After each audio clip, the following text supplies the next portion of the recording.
당시에 설교를 참 많이 했어요. 많이 했는데 담임 목사님이 부재 중인 이유로 많이 본의 아니게 하게 됐습니다. 그때는 설교 준비하는 게 그렇게 어렵지 않았어요. 설교하고 나면 다음 설교 또 할 게 떠오르고 거의 매일 새벽 예배를 한 7년 사역하면서 계속 한 달 빼고는 첫 음에 가서 한 달 빼고는 다 했으니까요. 하고 나면 그 다음 설교가 또 생각나고 그래서 설교하는데 설교 준비하는데 그렇게 사실은 어려운 점이 없었거든요. 근데 이번엔 설교 준비하는 게 너무 힘들더라고요. 제가 지난번에는 날짜가 짧아서 그랬다 이렇게 핑계를 댔지만 이번엔 벌써 3주 전부터 목사님이 얘기를 하셨는데 제가 설교 이 본문을 해야 되겠다고 하는 마음에 감동이 생긴 이후에 설교 준비를 하는데 설교 준비가 그렇게 안 될 수가 없고 너무 힘들 수가 없는 거예요. 그래서 제가 곰곰이 생각을 해봤더니 생각을 한 게 미국에서 그 작은 교회 목사님들은 다 나하고 똑같이 가서 일을 하고 설교 준비를 하고 할 텐데 가끔 그 목사님도 설교 이렇게 듣고 있으면 설교를 너무 감동스럽게 은혜롭게 참 잘하는 모습을 보면서 나도 저럴 때가 되면 저렇게 할 수 있을까 이런 생각을 했던 적이 있거든요. 근데 저하고는 천지 차이더라고요. 이번에 얼마나 힘들었는지. 또 더군다나 이 아이디어라는 게 저는 아침보다는 저녁에 많이 떠오르거든요. 근데 저녁엔 가서 일을 해요. 2시 반부터. 생각을 깊이 하고 있다가 어른들이 불러서 막 뭘 하고 있으면 잊어버려요. 옛날 같지 않고. 그래서 설교가 참 많이 어려웠습니다.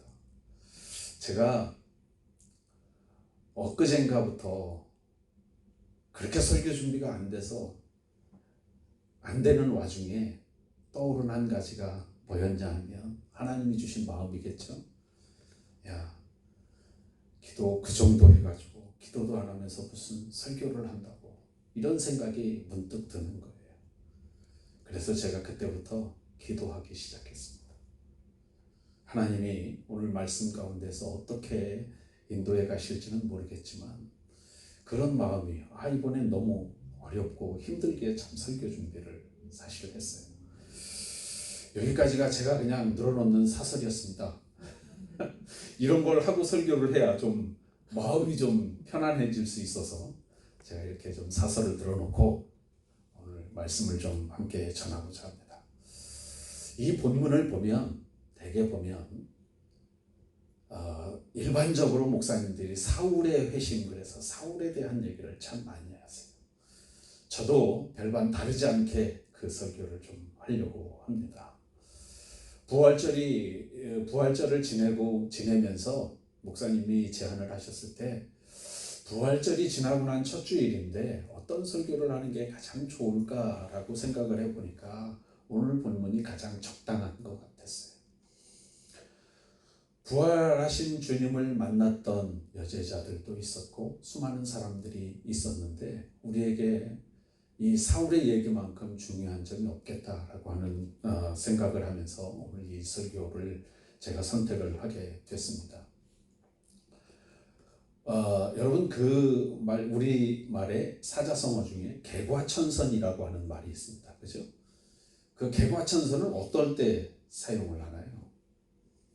망나니처럼 막 살던 사람, 형편없이 다른 사람들한테 많은 사람들한테 손가락질만 받던 사람이 어느 날 갑자기 무슨 연유인지는 모르겠지만 사람이 바뀌어서 180도 바뀐 사람을 일컬어서 저 사람 참 개과천선했다라고 하는 말을 씁니다. 그렇죠? 오늘 사울을 보면 이 본문을 보면 그 개과천선이라는 말이 참 잘 어울리는 사람이 이 사울이었습니다.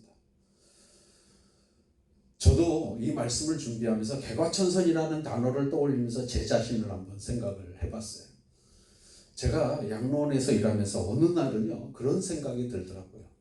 옆에서 같이 일하는 사람이 막 찬양으로 내가 알 수 없는 말이지만 언어지만 스페니쉬로 뭔가 막 찬양을 해요. 그리고 주변에서 많은 사람들이 찬양으로 막 흥얼거리는데 어느 순간 되니까 어떤 모습이 제 안에 숨겨져 있었냐면요, 그 찬양이 귀에 거슬리는 거예요. 참 희한하죠. 제가 하루도 아니고 오늘은 그냥 내가 힘들어서 그런가 보다 그리고 그냥 넘어갔어요. 근데 그 다음에 또 거슬리는 거예요. 그게 한 2, 3주 동안 제가 연속으로 그 거슬리는 게 느껴지면서 무슨 생각이 들었냐면, 이건 하는 사람이 분명히 잘못된 게 아니고 내가 잘못된 것 같다는 생각을 했어요.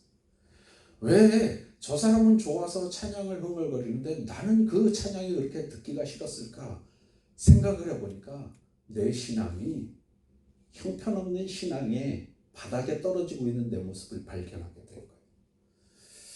그래서 그때 제가 기도했습니다. 하나님, 제가 이래도 될까요? 이거 어떻게 찬양이 내 귀에 거슬리지요? 왜 찬양이 듣기가 싫을까요? 그러면서 그렇게 기도하면서 이건 분명히 하나님, 내가 뭔가가 좀 잘못되고 있는 것 같습니다 라고 하는 기도를 하고 났더니 그 다음부터는 조금 나아지더라고요. 여러분, 오늘 사울 얘기를 조금 더 해볼까요? 사울이라고 하는 사람이 가말리엘 문화에서 수학을 한 사람이고, 청년 시절에 어릴 땐 길리기아 다소에서 태어나면서 할아버지가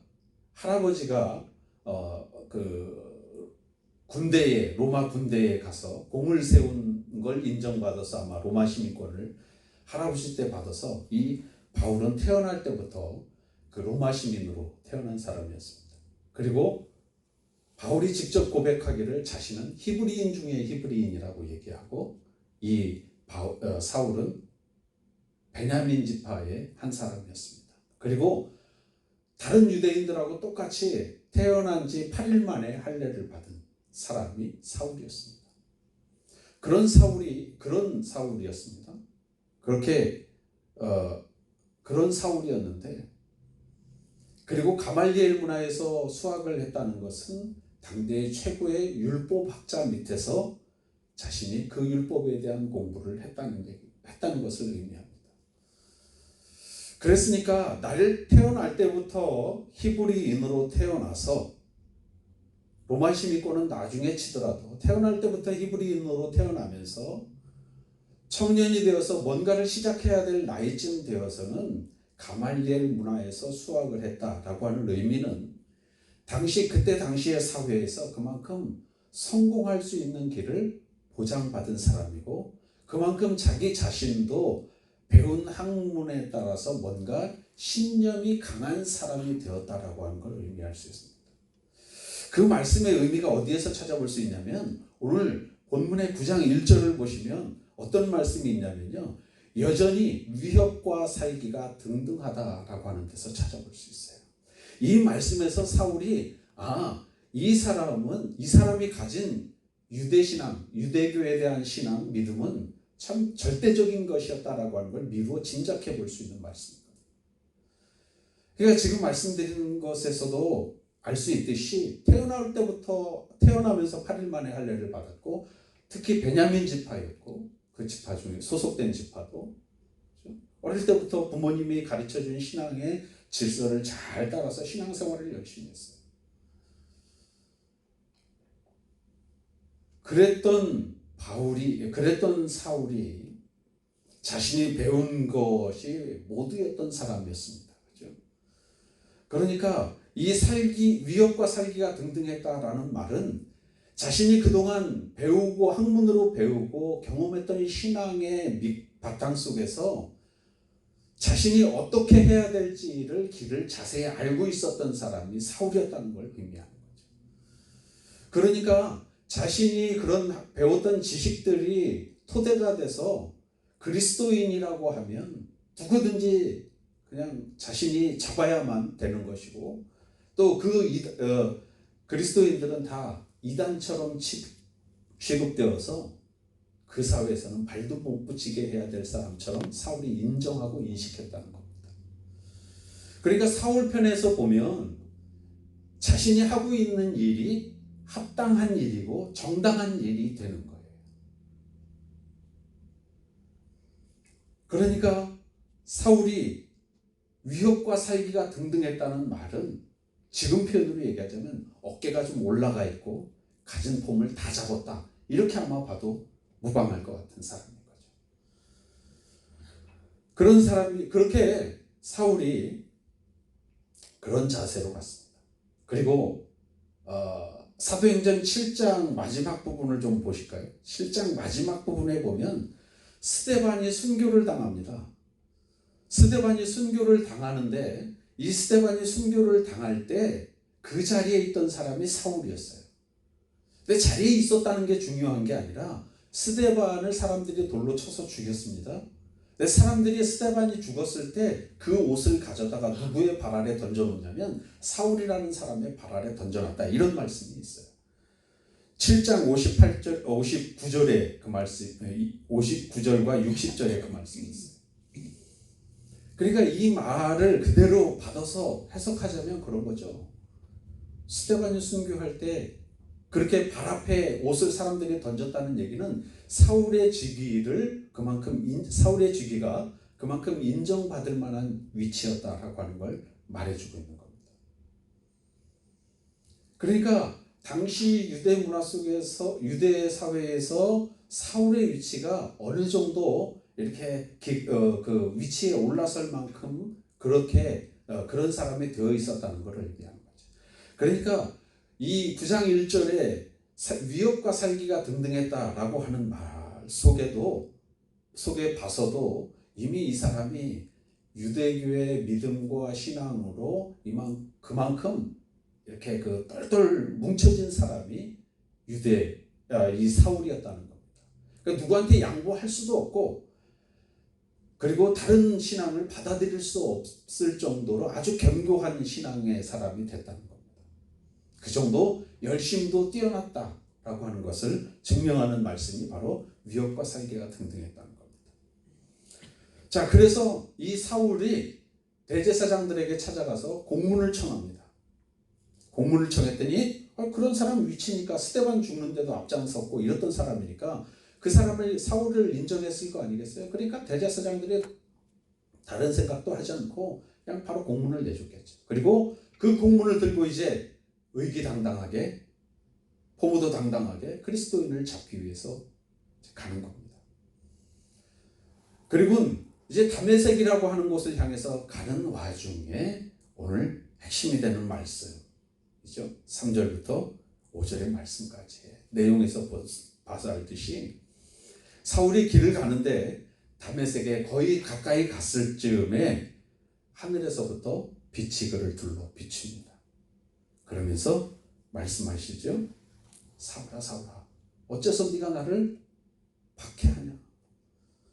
이 박해라는 말이 사실은 이게 좀 부드러운 용어로 이해하기 쉬우라고 박해라고 했는데, 옛날 개역 한글판에는 이 말씀이 핍박으로 되어 있어요.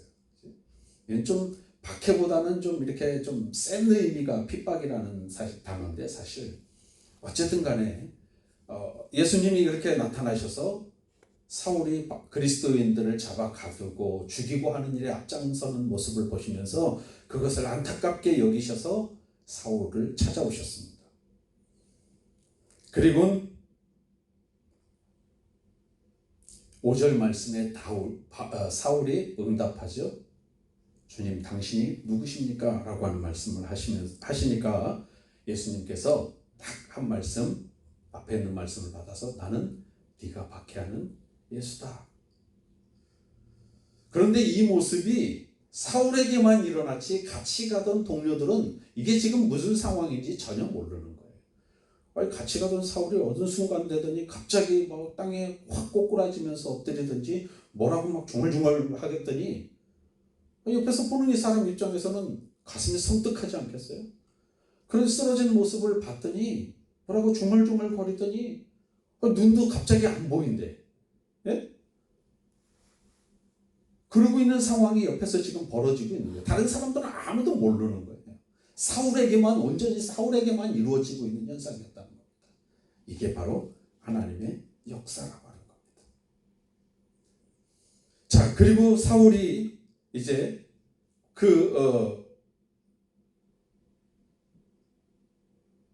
아무것도 볼 수가 없으니까 사람들의 손에 이끌려서 다메섹에 가서 어느 집에 유하게 돼 있어요.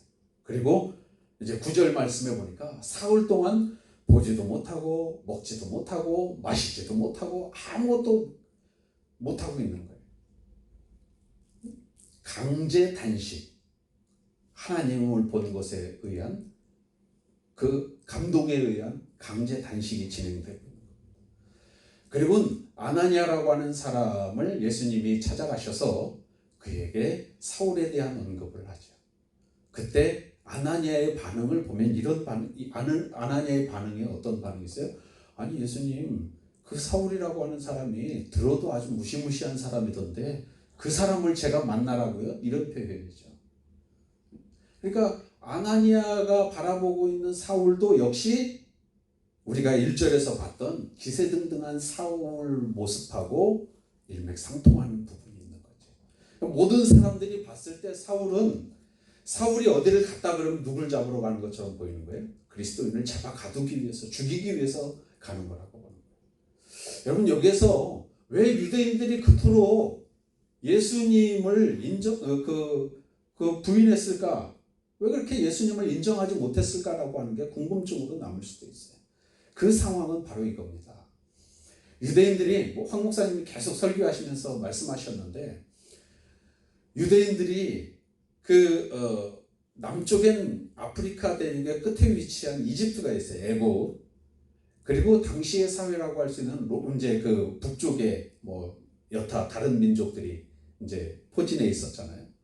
그러니까 남쪽의 애굽에서 북쪽을 침략해서 가려면 거쳐야 되는 나라가 어디냐면 이 이스라엘이었어요.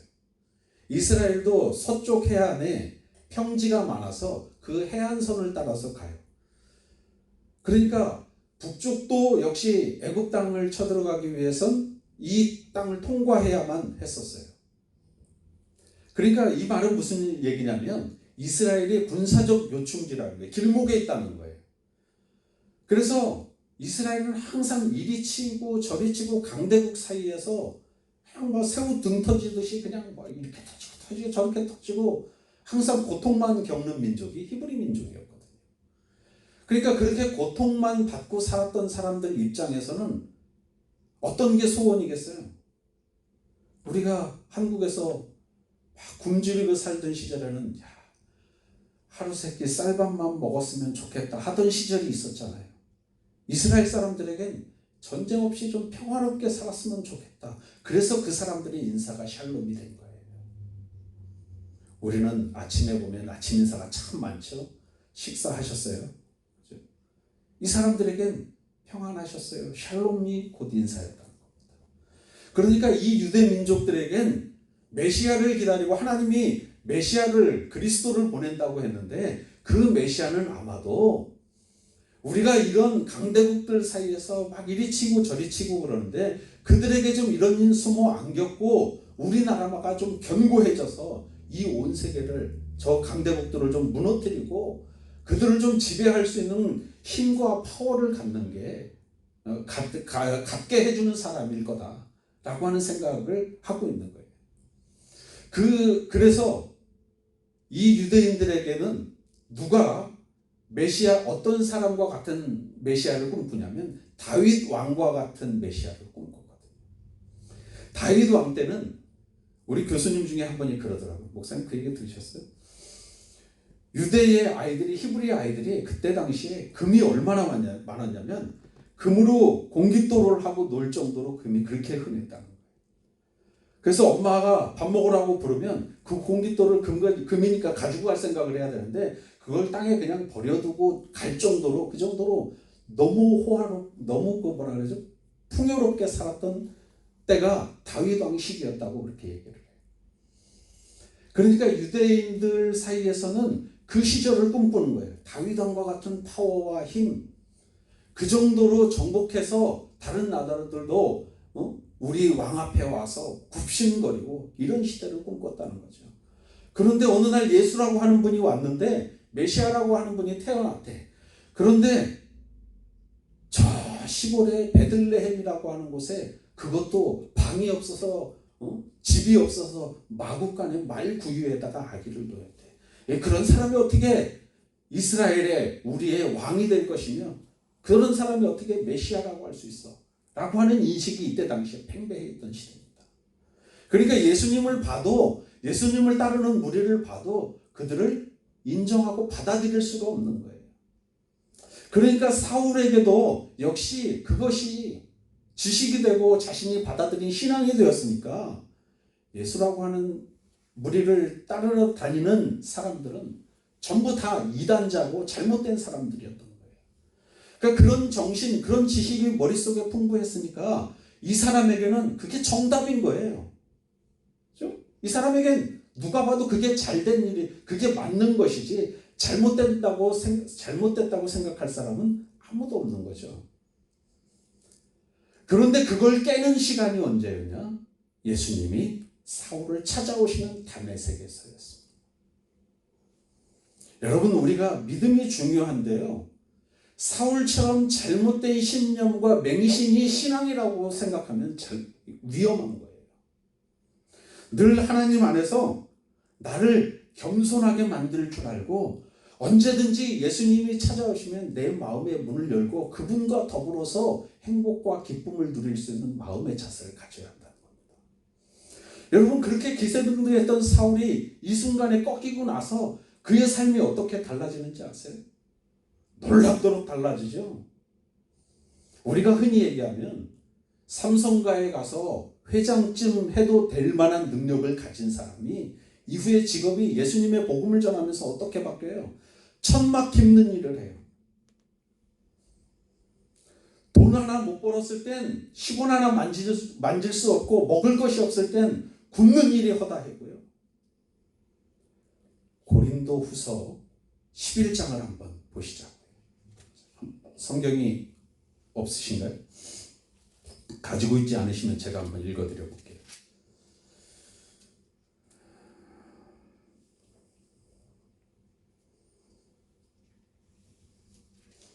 11장 24절부터 이런 얘기, 23절 정도부터 제가 좀 읽어드릴게요. 잘 들어보세요. 그들이 그리스도의 일꾼이냐? 정신없는 말을 하거니와 나는 더욱 그러하도다.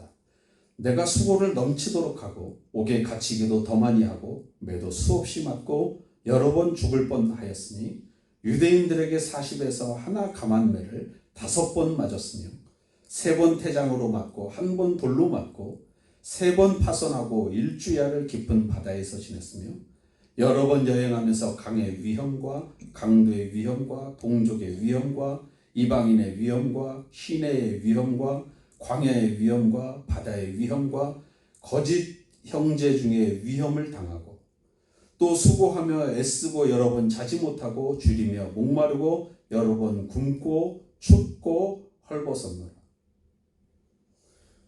여러분 생각해 보세요. 최고의 학문을 습득한 사람이었습니다. 바울이. 그런 사람이 예수님을 어느 날 갑자기 만나고 달라진 삶이 세 끼니를 먹고 사는 걸 걱정해야 될 정도의 아래까지 떨어졌다는 얘기예요. 중요한 건 그게 아니죠. 그렇게 떨어졌는데 데살로니가 후서를 통해서 우리에게 들려주시는 말씀은 어떤 말씀이라고 했어요? 사도 바울이 항상 기뻐해라, 쉬지 말고 기도해라, 범사에 감사하라. 여러분, 그런 상황이 됐는데 이게 가능키나 해요? 사람이 언뜻 생각해서는 야, 이거 집어치우고 그냥 가서 성공 가세를 달릴 수 있는 그런 다시 유대 문화 속에 들어가서 내가 없는 것처럼 그냥 거기서 예수님 살짝 전하고 그러면 되지. 그렇게 적당히 타협하면서 살면 되지. 그렇게까지 살아. 요즘 시대가 여러분 그걸 말하고 있어요. 그런데 사도 바울을 통해서 우리가 가져야 할 믿음은 뭐라는 거예요? 바울의 믿음의 자세라는 거예요. 그렇다면 제가 오늘 바울의 얘기를 핵심으로 얘기를 했는데 우리도 바울처럼 그런 좋은 신앙을 가져야 된다는 게 핵심이겠습니까? 아니요. 전 그 말을 하고 싶지 않아요. 제가 오늘 아침에 설교를 너무 걱정한 나머지 샤워를 하는데 어떤 생각이 떠오르냐면 너 지금 핵심을 잘못 짚고 있는 거 아냐? 이런 생각이 딱 떠오르는 거예요. 오늘 본문에서는 여러분 사울 얘기가 등장하지만 주인공은 사울이 아니라 누구예요? 예수 그리스도. 사울이 그렇게 위세등등하게 믿는 사람들을 가두고 그들을 핍박하러 다니고 그런 와중에 하나님은 그를 사용하시기 위해서 그를 복음의 증거자로 삼기 위해서 하나님은 그를 만나 주셨다는 겁니다. 이 만남은 찾아오셨다는 거예요. 하나님이 찾아오셨다는 거예요. 7절 말씀에 오늘 본문 7절 말씀에 보면 제가 아까 말씀드렸는데 같이 가던 사람들은 소리만 듣고 아무도 보지 못하여 말을 못하고 서 있더라 라고 하는 말씀인데 여러분 하나님의 은혜가 임하면 예수님이 찾아왔으면 동일하게 다른 사람들도 똑같이 봐야 될 게 아니겠어요? 성령 체험을 하는데 나만 성령 체험을 하고 다른 사람들에게는 아무 일도 벌어지지 않고 있어요. 이걸 바로 뭐라 그런다고요? 은혜라고 말한다.